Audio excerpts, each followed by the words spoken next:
And we're back. Hello, everyone, and welcome back to Roll. My name's Nathaniel. I'm the host here at the channel, and we are back with another Magic Secrets of Strixhaven draft set review. We're super excited to jump into these. We have done multicolored and colorless. We have done white. We have done blue, and now we are onto the black cards. So we want to get into this quickly, but we will say before we jump in, if you want to leave a like, comment, subscribe, any and all of it is greatly appreciated. You guys are what makes Rollsicle so awesome and have helped out the channel so much. Currently at 409 subscribers, so thank you for all the love and support. It really means the world to us. Let's jump into the cards. Rating them from a limited perspective. That means draft and sealed. Here we go. Adventurous Eater, 2 and a black, 3/2, so Enters prepared. It does have a bite, which says put a +1/+1 counter on target creature. You gain 1 life. You're obviously not going to really be repeating this easily, so I don't love it. I think it's fine. I'm going to give it a 3 out of 10.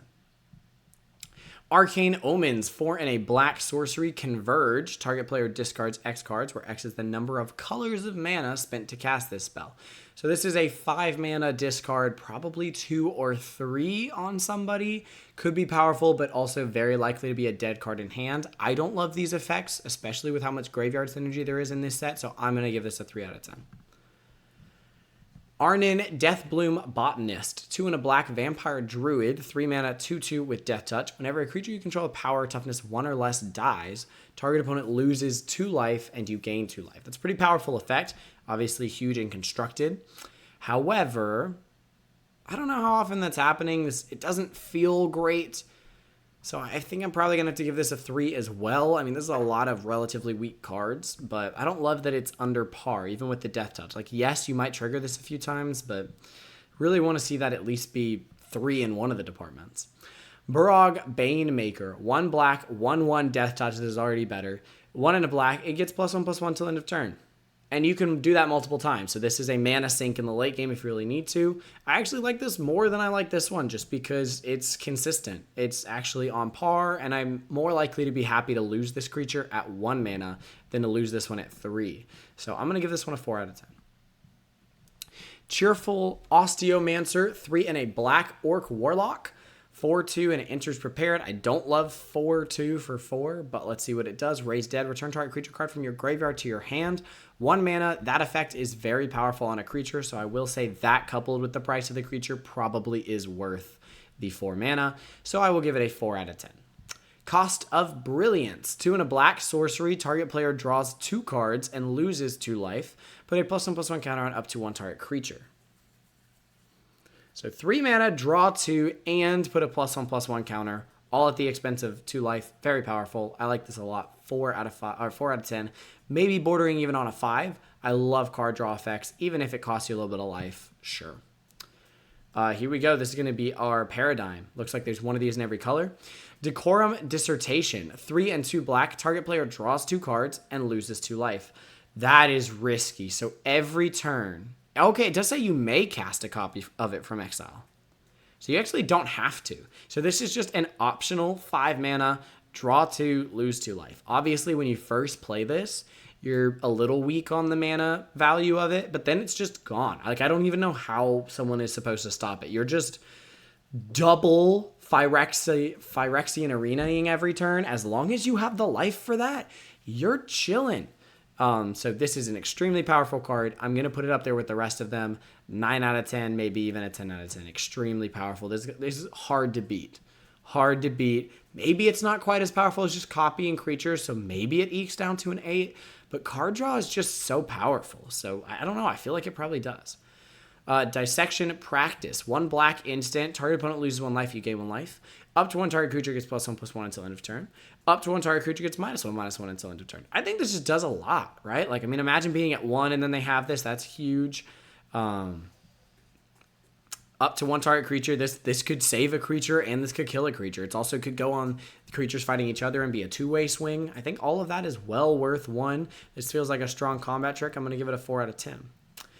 Emeritus of Woe, 3 and a black vampire warlock, 5/4 enters prepared, already worth it. At the beginning of your end step, if 2 or more creatures die this turn, it becomes prepared, very possible. Oh, it's got demonic tutor as its spell. Yeah, that's pretty crazy. Search your library for a card, put it into your hand, then shuffle. Extremely powerful. extremely powerful. Demonic Tutor on a creature is crazy. So yeah, that's strong. That's real strong. And even 4 mana for a 5/4 is already above par. I like this a lot. I'm going to give this an 8 out of 10. This seems really powerful. End of the Hunt. 1 and a black sorcery. Target opponent exiles a creature or planeswalker they control with the greatest mana value among creatures and planeswalkers they control. I do like that. Typically, the greatest mana value is probably something that is going to be a problem. You could run into a situation where like it's a 5 mana creature but had like a big ETB effect, and that already has happened, and then this becomes troublesome. So I don't love that you don't get to choose the creature, but typically these are fine. I like the price of it, so I'll give it a 4 out of 10. Eternal Student, 3 and a black zombie warlock, 4/2. You can pay 1 and a black, exile this card from your graveyard, which does have a lot of good synergies, to create 2 1/1 white and black inkling creature tokens. I do like that. I don't love that it's below cost, so it's between that 3 and the 4. I think it's good enough to eke into a 4, though, just because of the graveyard synergies. 2 and a black, destroy target creature. If you gain life this turn, that creature's controller loses 3 life. This is great. 3 mana, instant, destroy target creature. Just get murder out of here. I mean, obviously that was common. This is uncommon, but this is premium removal. 5 out of 10, maybe even a 6 out of 10. You gotta love premium removal, guys. Gotta love premium removal. Between a 5 and a 6. Forum Necroscribe, 5 and a black troll warlock, 5/4, ward, discard a card. Whenever you cast, so it's got repartee, or repartee, I don't know, repartee, whatever. Repartee? Wait, how's it spelled? Repartee. Repartee? Repartee. Sure. Whenever you cast an instant or sorcery spell that targets a creature, you get to return target creature card from your graveyard to the battlefield. Obviously, that's a pretty powerful effect. I also like that it has ward. You are getting a low value for the mana cost of this thing, but if you trigger this even once, because it's to battlefield, that's really strong. So that's enough to eke this, I think, into a 4 or even a 5 out of 10 category. We'll go 5 out of 10. Grave Researcher, 2 and a black, Troll Warlock, 3/3, totally fine. At the beginning of your upkeep, surveil 1. Then if there are 3 or more creature cards in your graveyard, this creature becomes prepared. So it's not automatically prepared, but it can get there. And it's got Reanimates. Put target creature card from a graveyard onto the battlefield under your control. You lose life equal to that card's mana value. Totally fine. Reanimate is extremely powerful, and you might be able to do that multiple times. Now, it's at sorcery speed. I want to say Reanimate is an instant. Am I going crazy? I don't know. Anyways, so maybe they can actually change. But maybe it's a sorcery. I don't know. I haven't looked at it in a second. But yeah, no, really strong. Good body for the price and the potential to reanimate. Not to mention you're getting the Surveils, which could be good in black anyways. So yeah, very solid card. 7 out of 10. Maybe even an 8. Extremely powerful. I know it doesn't seem like it, but it's a low mana cost. That's good for the low mana cost. 2 mana, target creature gets -3/-3 till end of turn. Solid removal. Again, this is going to kill a lot of things in the game. Not all of them, but it's going to kill a lot of things in the game. So I do like this, especially as early removal and instant speed. 5 out of 10. Lecturing Scorn Mage. 1 black human warlock, repartee, is put a +1/+1 counter on this creature. Totally fine 1-drop. 1-drop for 1/1 that has the potential to get bigger. Not going to complain. 4 out of 10. Leech Collector. Kind of gross, not going to lie. 1 and a black human warlock. 2/2. So 2 mana, 2/2. Whenever you gain life for the first time each turn, this becomes prepared. And you can pay 1 for each opponent to lose 2 life. It's really not the end of the world. Not a crazy effect, though, on the Bloodletting. That's kind of like, I have nothing to do with my spare mana. I guess I'll use it on this. But hey, 2 mana, 2/2 that does that. 4 out of 10. I love it. I love seeing just base stats. Let's keep it up. Masterful Flourish. 1 black instant. Target creature you control gets +1/+0 and gains indestructible until end of turn. I really like these effects if they add Death Touch. Indestructible really here is just going to prevent it from dying. It's unlikely that unless you set this up well, it's going to kill something with the extra +1. It is possible, but I don't love this. I'm going to say 3 out of 10. Melancholic Poet. 1 and a black elf bard, repartee, is each opponent loses 1 life and you gain 1 life. Again, solid body that just happens to do more. 4 out of 10. Moseo Veins Nudine. Sure, whatever. 2 and a black bird skeleton warlock. 2/1, so that's not great. But when it enters, you get to create a 1/1 black and green pest creature token with whenever this token attacks, you gain 1 life. And it has Infusion. the beginning of your end step, if you gain life this turn, return up to one target creature card with mana value X or less from your graveyard to the battlefield, where X is the amount of life you gain this turn. Okay, so it has the potential to get some stuff back. It's a nice flyer, but it's pretty small, easy to kill. I don't think it's crazy. You are getting the 1/1 when you play it, so it's really, 3/2 for 3 with some upside? 5 out of 10. I don't think it's a crazy rare. Poisoner's Apprentice, 2 and a black, 2/2 with infusion. When this creature enters, target creature an opponent controls gets -4/-4 until end of turn. If you gained life this turn, very good card if you can infusion it. This is obviously bad if you can't, but if you are synergistic enough to be able to gain the life regularly, this is an extremely powerful card. 3 mana 2/2 that removes something consistently, very, very strong. I'm going to say it's a 4 out of 10 because I don't know if you're going to be gaining life all the time. But if you can, it's definitely way better in those decks. Postmortem Professor, 1 and a black, zombie warlock, 2/2. It can't block. Whenever it attacks, each opponent loses 1 life, you gain 1 life. You can pay 1 and a black, exile an instant or sorcery card from your graveyard to return this card from your graveyard to the battlefield. I mean, fine. It's got some recurring synergies, which is good for zombies, and like it could be something worth sacrificing, but it's really not crazy. I'll give it a 4 out of 10. This didn't scream crazy. Okay, unless you're in mono black, you're just not paying 5 black pips, so this is almost guaranteed to be horrible. Each player loses half their life, then discards half the cards in their hand, then sacrifices half the permanents they control of their choice, round down each time. Not great. 0 out of 10. 1 out of 10, I guess, because it's a scale of 1 to 10, so you can't get a 0. 1 out of 10, do not play this. Absolutely not. Obviously, it has its place in Constructed. It does not have its place in Limited. Pull from the grave, 2 and a black, sorcery. Return up to 2 target creature cards from your graveyard to your hand. You gain 2 life. I mean, I like the fact that it gains life. That's very synergistic. And 2 creature cards from your graveyard to hand for 3 mana really is not that bad. I think that's totally playable. 4 out of 10. Rabid Attack, 1 and a black instant. Until end of turn, any number of target creatures gain. You control gain +1/+0 and gain when this creature dies. Draw a card. That's interesting. I mean, that might be a way to get some card draw. I don't love it, but I don't hate it. I think it's fine. This seems really interesting. I'll give it a 3 out of 10 because, again, I don't typically love combat tricks like this, but maybe it's supposed to be way better. Raul Zarek, Guest Lecturer. Okay, so this is obviously the Is It Raul, so things are going a little weird here. 1 and 2 black, Legendary Planeswalker, Raul. You can surveil on +1, fine. -1, any number of target players each discard a card. Fine, you make someone discard. -2, return target creature card, mana value 3 or less from your graveyard to the battlefield. That's fine. -7, flip 5 coins. Target opponent skips their next X turns, where X is the number of coins that came up heads. Okay, that's pretty cool. You're probably skipping 2 or 3 turns and just winning the game if you manage to proc that, but that's extremely far away. You're not getting there anytime soon. So you're not doing that, right? You probably are getting some free surveils off of this, or making some people discard, or maybe getting a creature back, where it's a 3 mana get something small back. I don't think this is actually that crazy for a mythic. I'll give it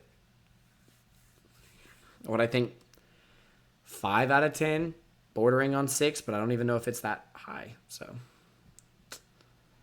yeah, 5 out of 10. Scathing Shadelock, 4 and a black, Snake Warlock, 4/6, totally fine. At the beginning of your first main phase, this creature becomes prepared. Cool. And then you get Venomous Words. Target creature you control gets +2/+0 and gains Death Touch. I love Death Touch. It is unfortunate that this is at sorcery speed, so you have to kind of like do it ahead of time. You can't catch someone off guard with it. But this is a solid body with the potential to give things Death Touch and buff them up. I like it a lot. I'm going to give it a 4 out of 10. It's bordering on 5, though. Scheming Silver Tongue. 1 and a black, Vampire Warlock. 1/3. Flying, lifelink. At the beginning of your second main phase, if you gain 2 or more life this turn, this creature becomes prepared. Sign in Blood. 2 black, target player draws 2 cards and loses 2 life. Totally fine. I love a card that can draw you cards. Again, and honestly, you can gain 2 life pretty easily with this deck, especially if it's black-green. Black-green seems really strong. Also, this is a flying lifelink creature, so yeah. Really solid, in my opinion. I think this is a really good card. It's probably between a 6 and a 7. All right, moving on. Send in the Pest. Sure. 1 and a black sorcery. Each opponent discards a card. You create a 1/1 black-green and pest creature token with whenever this token attacks, you gain 1 life. So make them discard and get a 1/1. That's a fine effect. I don't think it's anything crazy. I'll say probably a 3 out of 10 because they get to choose which card they discard, although you are up a card. Kind of. I mean, you got a 1/1 from your card, but maybe it's a 4, but my intuition is saying 3, so we're going to go with a 3. Sneering Shade Rider.